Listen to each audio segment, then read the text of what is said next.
You're listening to Greater Good Radio Hawaii. Please visit us online at greatergoodradio.com. Today's guest is Kelly McGill, CEO and President of Grand Pacific Resources, CFO and partner at Tiki's Grill and Bar, co-owner of Nicky Shoe Company, and former CEO and partner at Maxletic Sports, LLC. How did Tiki's Grill and Bar come about? Well, it was a dream that came true. It came about through a series of involvement in life evolvement. I've always been in the restaurant industry since an early age. My parents always taught me to work, so I've always made sure I've worked in a fun industry, and the restaurant industry definitely has its advantages as far as social life and making some money and learning skills and learning about yourself and what you're capable of because the hours are long, etc. So since 15 years old, worked in the restaurant industry and put myself through a couple years of college. At first, working in the industry in Hawaii, and then even after graduating college over here, continuing work in the industry. And the restaurant industry took me overseas, or I brought it with the idea of it with me overseas. I spent 3 years in Vietnam and Saigon. I opened up a restaurant and a catering business and a bar and several other types. What was it called over there? It was called Café T K. And my partners over there, my partner's name was Tuan, and my name was Kelly, so hence the K and T. But we made fun, and in Vietnamese, K and T, you could say "không có tiền," which means no money. So we called it Cafe No Money. But it definitely worked too. It was very beneficial for us to open that. It was a very good business. We opened it up for the Vietnamese community, which was something foreigners didn't do over there. Usually foreigners go to Asia, open up something for foreigners. Well, we said, well, we got 70 million is our market. Why try to get a few hundred expats into a restaurant when they're going to leave the next day? But the business did very well, and we were very successful, and in fact built up a lot of confidence in myself that by the time I had found my wife in Vietnam and fell in love and followed her back to the States, which wasn't the plan, but I don't regret it at all.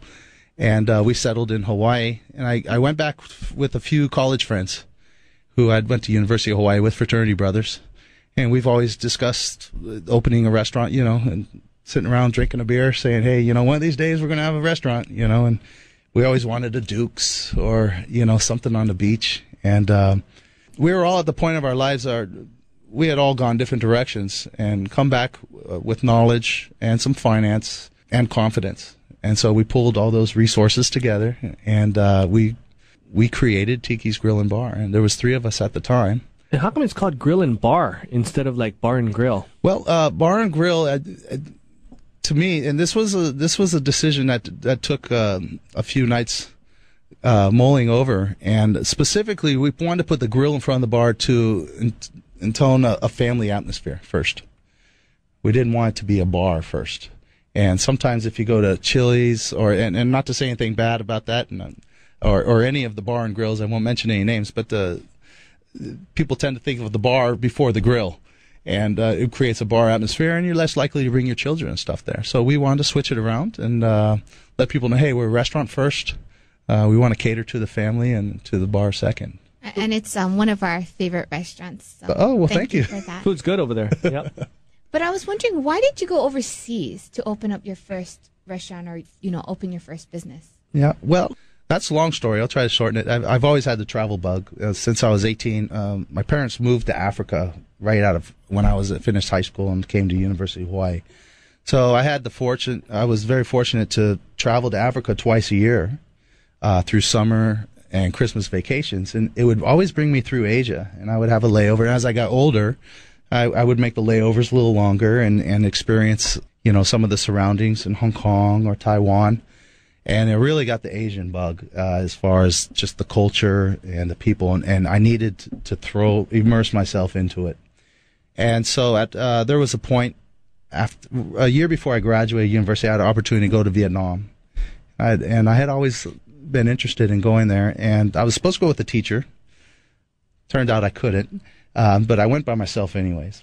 And I had a roommate who was from Kauai who would go to Thailand all the time and just spoke very highly of it. And I was so jealous. And he rode his bicycle from Bangkok to Saigon. And I said, you are crazy, but that sounds fun. So I threw my bike on a plane, a bicycle, and spent 2 months, one Christmas break in Vietnam, got lost. Just knew I had to be at a certain airport at a certain time. And that's when I fell in love with Vietnam and the Asian experience, and I knew I had to come back. I also knew I had to graduate. And I knew that for me to succeed at any point in my life, I needed that degree. So I came back, saved a little more money, graduated, worked real hard, and then I moved to Australia. So even before I had an opportunity to go back to Vietnam, I spent a couple years in Australia working. I played some sports over there. I worked in the hotel industry, learned a little more. So I always knew I wanted to open a restaurant there.